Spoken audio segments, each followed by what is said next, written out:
రాబోయే రోజుల్లో రాష్ట్ర వ్యాప్తంగా ఉన్న కాపులందరినీ కలిసి నాకు జరిగిన అన్యాయాన్ని చెప్పి వారి మద్దతు కోరనున్నట్లు మాజీ మంత్రి అంబటి రాంబాబు తెలిపారు.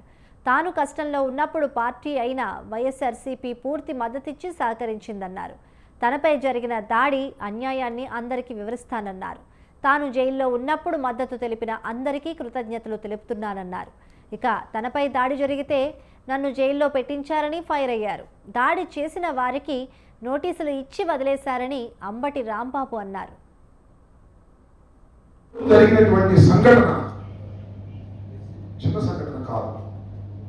ఈ ప్రజాస్వామ్య దేశంలో పోలీసు ఉంటారు.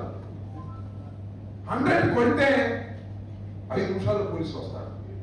ఏదైనా నా ఇంటి మీద దాడి జరిగితే 7 గంటల సేపు పోలీసులు స్టేషన్లో కూర్చున్నారు. అక్కడే ఉన్నారు. నా ఇల్లు, నా ఆఫీసు ఖాళీ చేయాలని ప్రయత్నం చేశారు. ఈ ప్రజాస్వామ్యం ఎప్పుడైనా జరిగిందా? అలా జరుగుతుందా? ఎందుకు ఇలా జరిగిందంటే